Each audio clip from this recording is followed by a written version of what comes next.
So I'm an old guy and I recognize that, and my career goes back to when people used to sell things like adding machines and typewriters. In fact, I remember when typewriters were replaced with word processing systems. But I think back at typewriters, and specifically I think back at the IBM Selectric typewriter when they introduced the correction feature. Now, some of you may remember this. If not, it was whiteout tape that was put onto a ribbon, just like, the ink was put on a ribbon. There was a whiteout tape ribbon, and the brilliant engineers at IBM figured out a way to put a correction button on the typewriter. So if you hit the correction button, it would back up and you could type over whatever you typed, and it would lift off the letter by replacing it with the whiteout from the whiteout tape. It was like magic. Of course, it didn't work if you were doing multiple part paper, but that's a minor detail I'm sure the IBM salesman never talked about in the middle of a demo.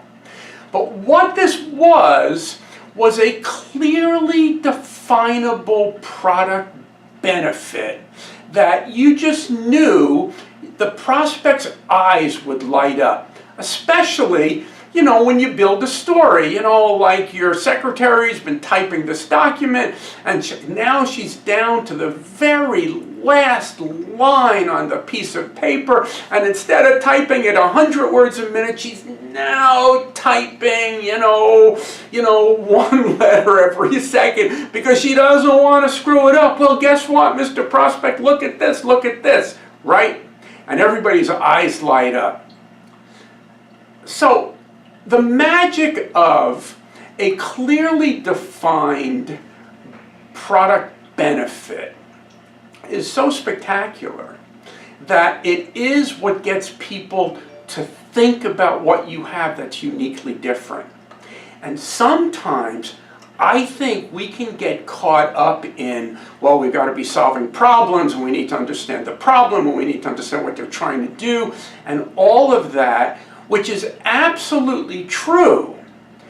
But if you know that you've got a magical piece of what your service provides, it's your job to position your prospect to believe that that's important for them to have, and then you deliver on that.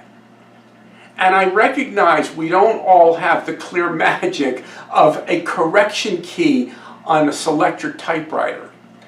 But I challenge you to think about what it is that you have in your product offering that brings that spark, that brings that special aha.